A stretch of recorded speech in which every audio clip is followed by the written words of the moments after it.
বিসমিল্লাহির রহমানির রহিম। আসসালামু আলাইকুম। সুপ্রিয় শিক্ষার্থীবৃন্দ, তোমরা ইতোমধ্যে জেনে গেছো যে এসএসসি 2021 সালের পরীক্ষার্থীদের চতুর্থ সপ্তাহের অ্যাসাইনমেন্ট প্রকাশিত হয়েছে। তো আজকে আমরা দেখব এসএসসি 2021 পৌরনীতি এবং নাগরিকতা। তো আমি উত্তরে যাওয়ার আগে আপনাদের প্রশ্নটা একটু দেখাই। পৌরনীতি এবং নাগরিকতা, বিষয় কোড হচ্ছে 140। তো আমরা আগে অ্যাসাইনমেন্টটা একটু দেখে নেই। তো অ্যাসাইনমেন্ট নম্বর হচ্ছে 2, অধ্যায় এবং অধ্যায় শিরোনাম পৌরনীতি ও নাগরিকতা। তো অ্যাসাইনমেন্ট হচ্ছে রাষ্ট্র ও রাষ্ট্রের উপাদান, রাষ্ট্রের উৎপত্তি সংক্রান্ত মতবাদ, রাষ্ট্র ও রাষ্ট্র সরকারের সম্পর্ক বিশ্লেষণ। তো আমাদের এখানে যে বিষয়গুলো লিখতে হবে: রাষ্ট্রের ধারণা ব্যাখ্যা, তারপরে রাষ্ট্র গঠনের উপাদান বিশ্লেষণ, কোন উপাদান ছাড়া রাষ্ট্র গঠিত হতে পারে না তা বর্ণনা, রাষ্ট্রের উৎপত্তি সংক্রান্ত মতবাদ ব্যাখ্যা, সবচেয়ে গ্রহণযোগ্য মতবাদটি চিহ্নিত করা এবং সরকারের ধারণা ব্যাখ্যা করতে পারা, রাষ্ট্র ও সরকার সম্পর্কে বিশ্লেষণ করতে পারা। শিখন ফল: পরিবার, সমাজ ও রাষ্ট্র ধারণা ব্যাখ্যা, রাষ্ট্র ও রাষ্ট্রের উপাদান, রাষ্ট্রের উৎপত্তি সংক্রান্ত মতবাদ এবং রাষ্ট্র ও সরকারের সম্পর্ক বিশ্লেষণ। তাহলে যা যাক এবার নমুনা উত্তরগুলোতে। তো আমি একটু আপনাদের সুবিধার্থে জুম আউট করে নেই।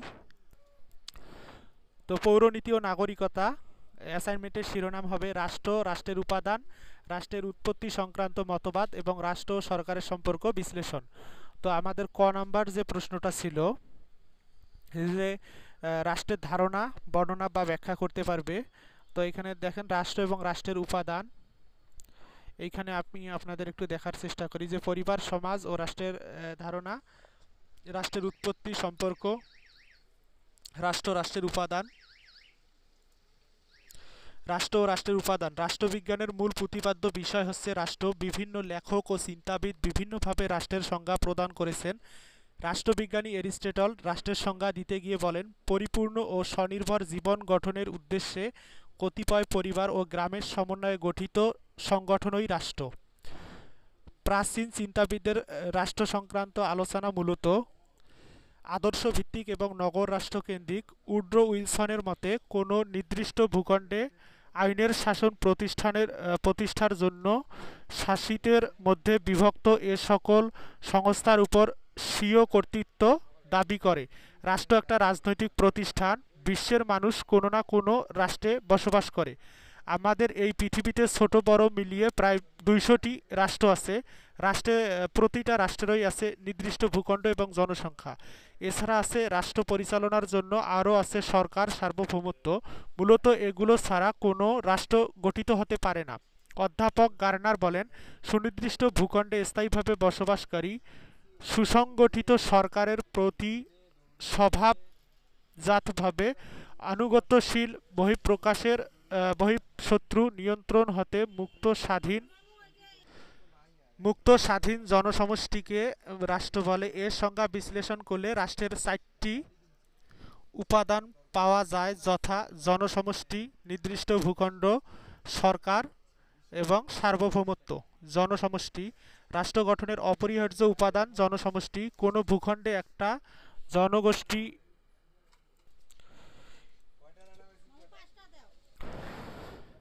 কোনো ভূখণ্ডে একটা জনগোষ্ঠী স্থায়ীভাবে বসবাস করলে রাষ্ট্র গঠিত হতে পারে। তবে একটি রাষ্ট্র গঠনের জন্য কী পরিমাণ জনসমষ্টি প্রয়োজন এর কোনো সুনির্দিষ্ট নিয়ম নেই। যেমন বাংলাদেশের জনসংখ্যা প্রায় 15 কোটি, ভারতের জনসংখ্যা প্রায় 121 কোটি। এটা হচ্ছে 2011 সালের হিসাব অনুযায়ী। ব্রুনাইয়ে প্রায় 2 লক্ষ। তবে রাষ্ট্রবিজ্ঞানীদের মতে একটি রাষ্ট্রের সম্পদের সাথে সামঞ্জস্যপূর্ণ জনসংখ্যা থাকা বাঞ্ছনীয়। তো 2 নম্বরে আছে নির্দিষ্ট ভূখণ্ড। রাষ্ট্র গঠনের জন্য নির্দিষ্ট ভূখণ্ড আবশ্যক। ভূখণ্ড বলতে একটি রাষ্ট্রের স্থলভাগ, জলভাগ এবং আকাশসীমাকে বোঝায়। রাষ্ট্রের ভূখণ্ড ছোট বা বড় হতে পারে। যেমন বাংলাদেশের ক্ষেত্রফল 1,47,570 বর্গ কিলোমিটার। তবে বাংলাদেশ ও ভারতের মধ্যে স্বাক্ষরিত স্থল সীমানা চুক্তি অনুযায়ী 2015 সালে 31 জুলাই দুদেশের মধ্যে পারস্পরিক ছিটমহল বিনিময়ের ফলে বাংলাদেশের মোট ভূখণ্ডের 10,041.25 একর জমি যোগ হয়েছে। এছাড়া বঙ্গোপসাগর, মিয়ানমার ও ভারতের সাথে আন্তর্জাতিক আদালত সমুদ্র সীমানা মামলায় রায় বাস্তবায়নের ফলে বাংলাদেশের সমুদ্র সীমার আয়তন বৃদ্ধি পেয়েছে। বর্তমান সমুদ্রের ১,১১,৮১৩ বর্গ কিলোমিটার সমুদ্র অঞ্চলে বাংলাদেশের সার্বভৌমত্ব বা সার্বভৌম অধিকার প্রতিষ্ঠিত হয়েছে। গণচীন, ভারত, মার্কিন যুক্তরাষ্ট্র আন্তর্জাতিক আদালত সমুদ্র সীমানা মামলায় রায় বাস্তবায়নের ফলে বাংলাদেশের সমুদ্র সীমানার আয়তন বৃদ্ধি পেয়েছে। বর্তমানে সমুদ্র ১,১১,৮১৩ বর্গ কিলোমিটার সমুদ্র অঞ্চলে বাংলাদেশের সার্বভৌম অধিকার প্রতিষ্ঠিত হয়েছে। গণচীন, ভারত, মার্কিন যুক্তরাষ্ট্র, কানাডা প্রভৃতি রাষ্ট্রের ক্ষেত্রফল বাংলাদেশের চেয়ে অনেক বড়। ৩ নম্বর হচ্ছে সরকার। রাষ্ট্রের একটি গুরুত্বপূর্ণ উপাদান সরকার। সরকার ছাড়া রাষ্ট্র গঠিত হতে পারে না। রাষ্ট্রের যাবতীয় কার্যাবলী সরকারের মাধ্যমে পরিচালিত হয়। সরকার গঠিত হয় ৩টা বিভাগ নিয়ে, যথা আইন বিভাগ, শাসন বিভাগ, বিচার বিভাগ। সকল রাষ্ট্রের সরকার গঠন একই রকম হলেও রাষ্ট্রভেদে সরকারের রূপ ভিন্ন। যেমন বাংলাদেশ সংসদীয় সরকার, আবার মার্কিন যুক্তরাষ্ট্রের রাষ্ট্রপতি শাসিত সরকার। রাষ্ট্রের যাবতীয় শাসন কাজ সরকারই পরিচালনা করে থাকে। ৪ নম্বর হচ্ছে সার্বভৌমত্ব। সার্বভৌমত্ব রাষ্ট্র গঠনের সবচেয়ে গুরুত্বপূর্ণ এবং অত্যাবশ্যকীয় উপাদান। এটি রাষ্ট্রের চরম, পরম ও সর্বোচ্চ ক্ষমতা। এর দুটি দিক রয়েছে, যথা অভ্যন্তরীণ ও বাহ্যিক সার্বভৌমত্ব। অভ্যন্তরীণ সার্বভৌমত্বের সাহায্যে রাষ্ট্র দেশের অভ্যন্তরে বিভিন্ন আদেশ নির্দেশ জারির মাধ্যমে ব্যক্তি ও সংস্থার উপর কর্তৃত্ব করে।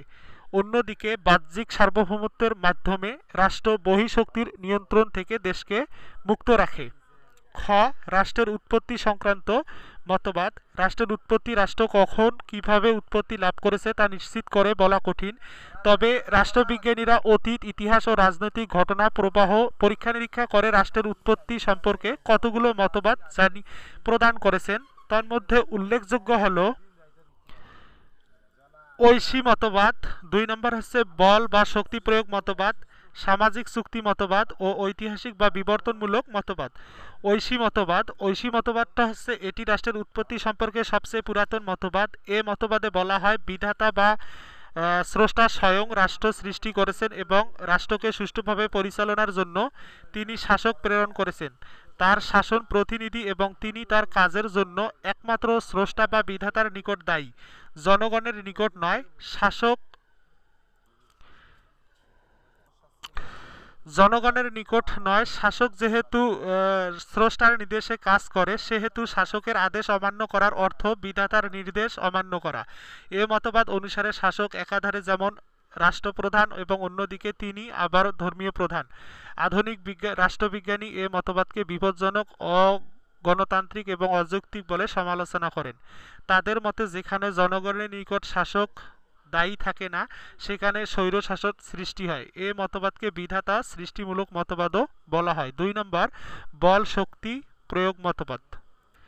এ মতবাদের মূল বক্তব্য হলো বল বা শক্তি প্রয়োগের মাধ্যমে রাষ্ট্রের উৎপত্তি হয়েছে, শক্তির জোরে রাষ্ট্র টিকে আছে। এ মতবাদে বলা হয় সমাজের বলশালী ব্যক্তিরা যুদ্ধ বিগ্রহ বা বল প্রয়োগের মাধ্যমে দুর্বলের উপর নিজেদের আধিপত্য স্থাপনের মাধ্যমে রাষ্ট্র প্রতিষ্ঠা করে এবং শাসন কার্য পরিচালনা করে।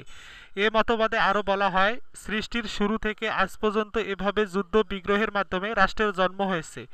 সমালোচকরা এ মতবাদকে অযৌক্তিক, ভ্রান্ত ও ক্ষতিকর বলে আখ্যায়িত করেছেন। তারা বলেন শক্তির মাধ্যমেই যদি রাষ্ট্রকে টিকে থাকতে হয়, তাহলে শক্তিশালী রাষ্ট্রের পাশাপাশি সামরিক দিক থেকে দুর্বল রাষ্ট্রকেও টিকে থাকতে পারে না বা পারত না।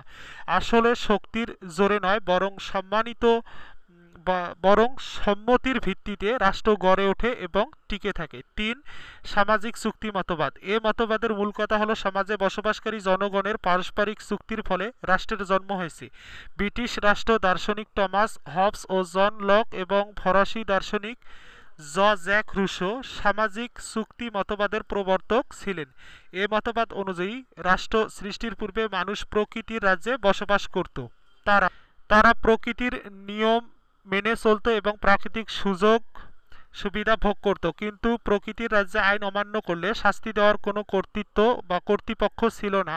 ফলে সামাজিক জীবনে অরাজকতা, বিশৃঙ্খলা সৃষ্টি হয়। মানুষ হয়ে ওঠে স্বার্থপর ও আত্মকেন্দ্রিক, দুর্বলের উপর চলে সবলের অত্যাচার। এ কারণে মানুষের জীবন কষ্টকর এবং দুর্বিষহ হয়ে ওঠে। এছাড়া প্রকৃতি রাজ্যে জনসংখ্যা বৃদ্ধি পাওয়ায় ব্যক্তিগত সম্পত্তির আকাঙ্ক্ষা ও প্রয়োজনীয়তা দেখা দেয়।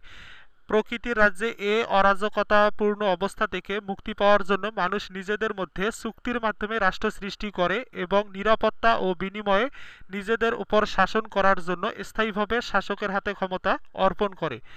4 ঐতিহাসিক বা বিবর্তনমূলক মতবাদ। এ মতবাদের মূল বক্তব্য হলো রাষ্ট্র কোনো একটা বিশেষ কারণে হঠাৎ করে সৃষ্টি হয়নি, দীর্ঘদিন বিবর্তনের মাধ্যমে বিভিন্ন স্তরে বিভিন্ন শক্তি উপাদান ধীরে ধীরে পরিবর্তিত হয়ে রাষ্ট্রের উৎপত্তি হয়েছে। যেসব উপাদানের কার্যকারিতার ফলে রাষ্ট্রের উৎপত্তি হয়েছে সেগুলো হলো সংস্কৃতির বন্ধনে রক্তের বন্ধন, ধর্মের বন্ধন, যুদ্ধ বিগ্রহ, অর্থনৈতিক ও রাজনৈতিক চেতনা এবং কার্যকলাপ। ঐতিহাসিক বা বিবর্তনমূলক মতবাদ সম্পর্কে ডক্টর গার্নার বলেন, রাষ্ট্র বিধাতার সৃষ্টি নয়, বরং বল প্রয়োগের মাধ্যমে সৃষ্টি হয়নি। ঐতিহাসিক ক্রম বিবর্তনের ফলে রাষ্ট্রের উৎপত্তি হয়েছে। রাষ্ট্রের উৎপত্তি সম্পর্কিত বিভিন্ন মতবাদের মধ্যে ঐতিহাসিক বা বিবর্তনমূলক মতবাদ সবচেয়ে যুক্তিযুক্ত ও গ্রহণযোগ্য মতবাদ। এ মতবাদে রাষ্ট্রের উৎপত্তি সঠিক ব্যাখ্যা পাওয়া যায় না।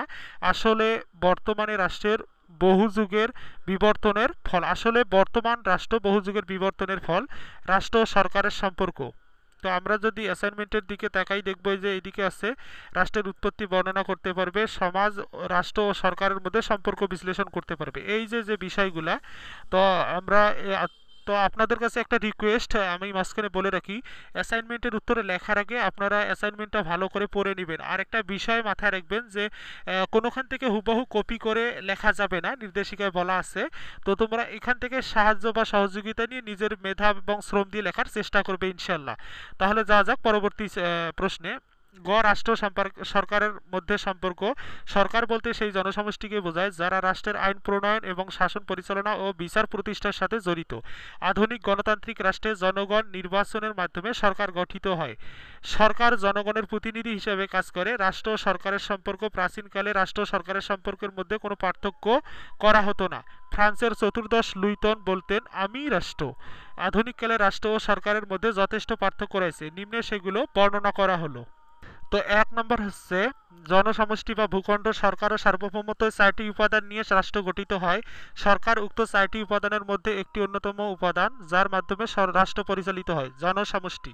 রাষ্ট্র গঠিত হয় দেশের সব জনগণ নিয়ে, আর সরকার গঠিত হয় আইন, শাসন, বিচার বিভাগে নিয়োজিত ব্যক্তিদের নিয়ে। স্থায়িত্ব। রাষ্ট্র স্থায়ী প্রতিষ্ঠান, কিন্তু সরকার অস্থায়ী এবং পরিবর্তনশীল।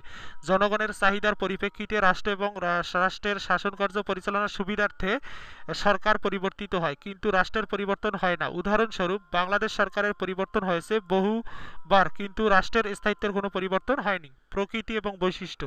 বিশ্বের সকল রাষ্ট্রের প্রকৃতি এবং বৈশিষ্ট্য অভিন্ন, কিন্তু সরকারের প্রকৃতি বৈশিষ্ট্য রাষ্ট্রভেদে ভিন্ন ভিন্ন হয়। যেমন বাংলাদেশে রয়েছে সংসদীয় সরকার, আবার মার্কিন যুক্তরাষ্ট্র রয়েছে রাষ্ট্রপতি শাসিত সরকার। সার্বভৌমত্ব। তো রাষ্ট্র সার্বভৌমত্ব সর্বোচ্চ ক্ষমতার অধিকারী, সরকার সার্বভৌম ক্ষমতার বাস্তবায়নকারী মাত্র। ধারণা। রাষ্ট্র একটি বিমূর্ত ধারণা, রাষ্ট্রকে দেখা যায় না, কল্পনা বা অনুধাবন করা যায়, কিন্তু সরকারের মূর্ত কারণ, যাদের নিয়ম সরকার গঠিত হয় তাদের দেখা যায়। সুতরাং রাষ্ট্র সরকারের মধ্যে উল্লেখিত পার্থক্য থাকলেও আমরা বলতে পারি উভয়ের পারস্পরিক সম্পর্ক অত্যন্ত ঘনিষ্ঠ।